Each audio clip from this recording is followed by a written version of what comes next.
Hi, this is Programo and welcome back to my channel. Today I will share to you the 5 financial books I've been rereading in order to remind myself about the lessons that they want to impart on us.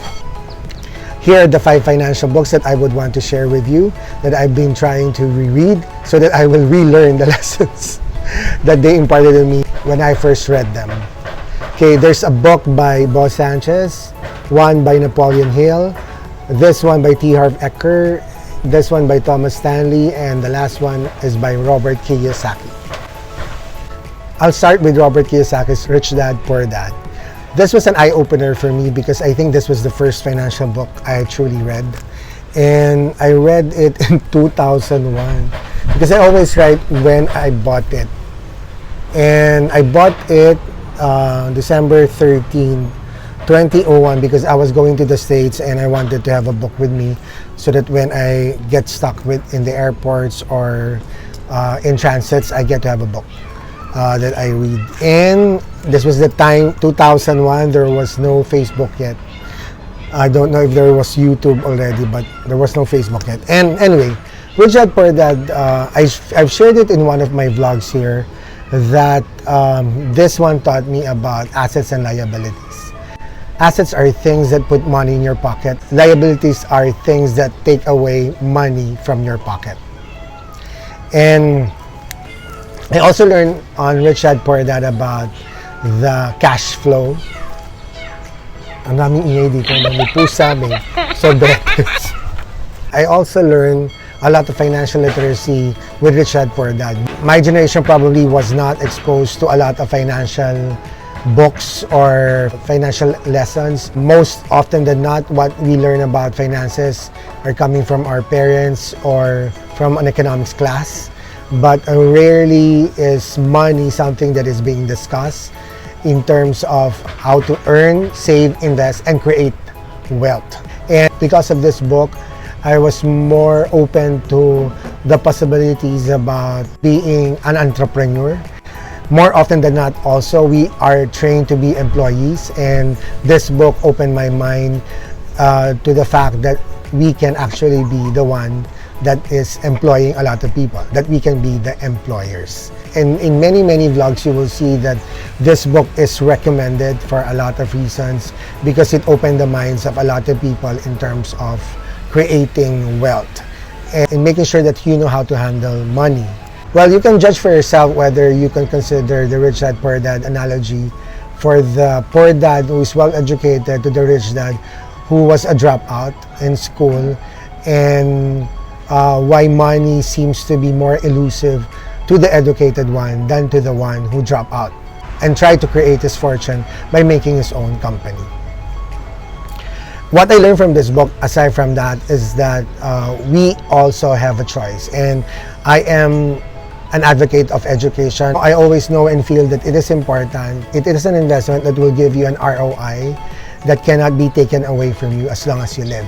And education for me is very important. But what the Rich Dad taught me is that education is just one of the process wherein you can attain wealth.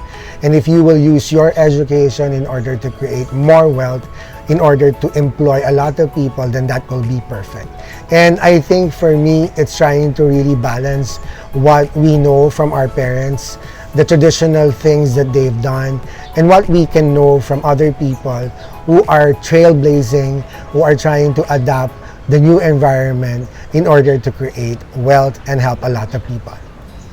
Rich Dad Poor Dad is something that is worth reading because it will provide you something that is not readily available from people that you know, because more often than not, we do not talk about money, that we are not encouraged to talk about in discussions. But it's nice to talk about money, it's nice to talk about financial literacy because money is one of the things that is unavoidable in life. To properly manage it, we need to be educated about it. I reread it a few weeks ago because I really wanted to remember the lessons it has taught me. Okay, the second book is the Millionaire Mind by Thomas Stanley. I was amazed by this book. I bought it in 2007 and it was a book done trying to make a study about the American millionaire. about the millionaire next door. It is a study about how they think, how they act, and how do they actually appear like. In a sense that I learned, it was surprising for me because this book tells us that majority of the millionaires are actually simple people that you wouldn't even think are millionaires. We are so accustomed to seeing celebrities or popular business tycoons, seeing them use all their financial advantages or seeing them live in luxury. This book tells us that millionaires are generally simple people who are trying to live within their means, who are trying to continue creating wealth, to live life in a very practical way. So most of them do not have flashy cars or big mansions. Most of them live in the same houses they lived when they were creating their millions. Most of them have lives that probably we think are middle class, but because of their lifestyle, they are able to create more millions. They are able to keep their wealth also. This book introduced me to how life can be simple and still be rich. If you created the millions, you don't even have to like flash or announce it to everyone. Because the important thing about creating the millions is really trying to live a life that is stable and rich, but at the same time, you are able to help a lot of people also because of the wealth that you have created. And it's a reminder for us that we don't have to keep up with the Jonases. We don't have to like live a lifestyle that is not true to our income.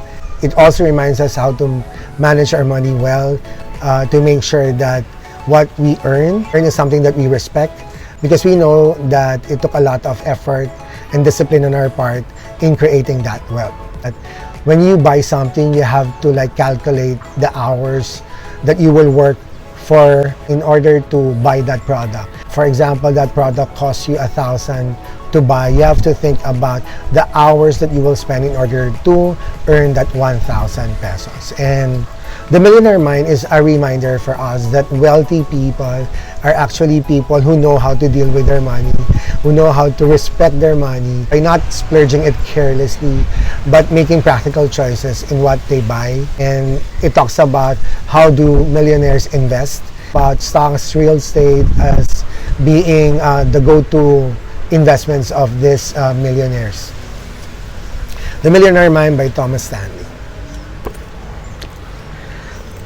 The next one is by T. Harv Eker, The Secret of the Millionaire Mind. And I bought this book in 2008. I was so attracted with financial books after I arrived from the States, and I wanted to like know how to be more financially literate. I've always been an employee, and I'm still an employee right now.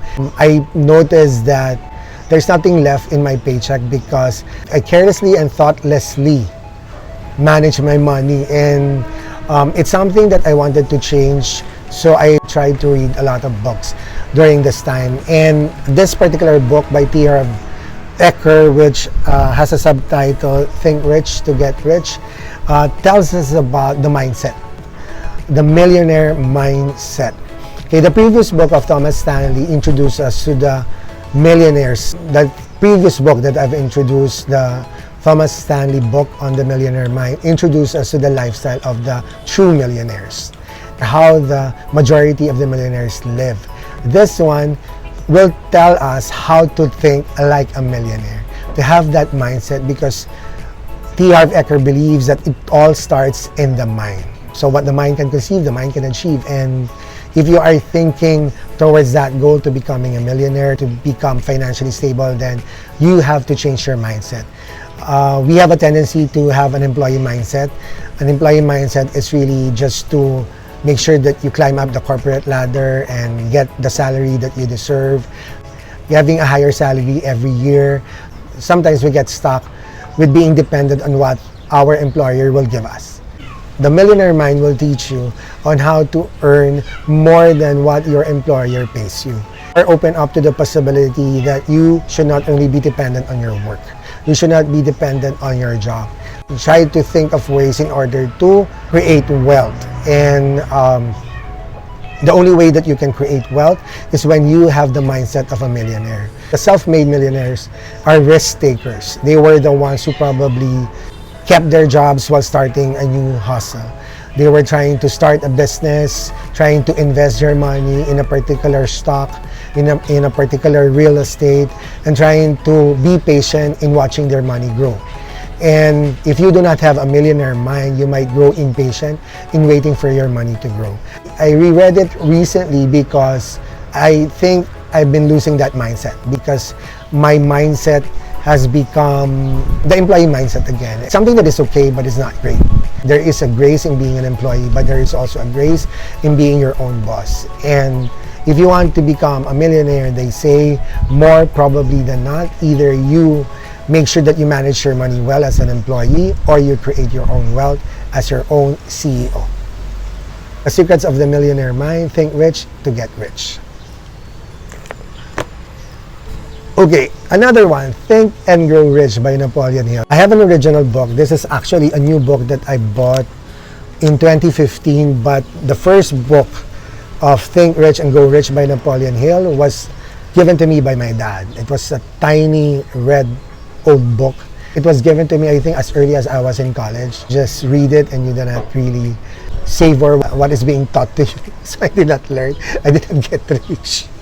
So I did not learn, I did not get rich after reading it. But I remember my dad introducing me to this book. It introduced me to a lot of stories about businesses that I know now that did not have an overnight success that they wished to have, but underwent a process of trying to create a name, trying to create the business, trying to make it successful. Think and Grow Rich is, again, a combination of your mindset, of how you have to think rich in order to create that rich life. And too often we forget that we sometimes have to change our perspective in things in order to learn new things. And as I've always told you, whenever we learn new things, that is when our mind and our life will grow. This book is one thing that I will always recommend for you to buy in order to start our financial journey, because the financial journey can be full of bumps also, because along the way there will be a lot of trials in your life that will need you to shell out money, or there might be decisions in your life wherein you will need to have money. And at the same time, think about your future. Think about your retirement. Whatever your age is right now, those are the things that we encounter. Money as a tool in our life, money as form of security in the future, and money as something that we have to respect and actually earn. I don't believe that money is the root of all evil, but money is money. It is a tool. It is something that we can do good with, or we can do bad with. See, let's choose to be on the higher ground and use money to help, and use money for the good of your life and for the good of others as well. Think and Grow Rich will give you inspirational stories of perseverance, persistence in trying to pursue their goals in becoming rich. The goal of being rich is something that we have to aspire for in order to be of help with other people. We are in the Philippines, we can see a lot of poverty. If we want to elevate poverty, we have to work, we have to earn income, we have to create wealth, we have to be rich in order to help others as well. Of course, you can help the poor even if you are middle class, or even if you are not as financially stable. The help that you give them is something that will be coming from your heart. But imagine the money that you can do for them if you have the money. Think and Grow Rich by Napoleon Hill. The last one is The 8 Secrets of the Truly Rich by Boss Sanchez. So it's a Filipino author. And in my previous vlogs also, I've shared with you how I admire Boss Sanchez's writing, because it's simple, it's understandable, it's down to earth, and of course, it always has a dose of faith in it. And in this particular book, he encourages us to be rich, but he encourages us to be enlightened millionaires. Enlightened millionaires who will use their wealth in order to help others. All of us probably would want to help other people, and what Boss Sanchez is saying is that you can help others in whatever way you can, but if you are rich, you can help a lot of people with regards to their financial needs. And it's something that will always remind me that in order to be truly rich, you have to be in touch with God's purpose for you. And you can always ask God to bless you with richness and to help you use your wealth in order to help others. Yung sinasabi natin na since you are a blessing, be a blessing to others. And in the 8 Secrets of the Truly Rich, he will give you tips on how to create material wealth and gain spiritual abundance at the same time. Hindi niya iniiwalay ang pagiging mabait mo sa pagiging mayaman mo. At sinasabi niya dito na ang pagiging mayaman ay isang gift from God that you can use in order to give to others as well, in order to share that gift to others. He also talks about mutual funds, stocks, investments in real estate, trying to create your own business, trying not to stop in order to create the wealth that you feel you need. And of course, still trying to be very, very practical about life, trying to be frugal, and definitely trying to ask God for this blessing because you want to bless others as well. Kumbaga, the end goal is not for you to be rich, but the end goal is for you to help others to become rich. And if you have time, you can also read this book, and this is something that is worth reading if you want to become financially literate. So here are the books that I want you to read, and it can help you lead a more prosperous life. And so the question is my life as prosperous as I want it to be? Of course not. That's why I'm rereading these books in order for me to be reminded again.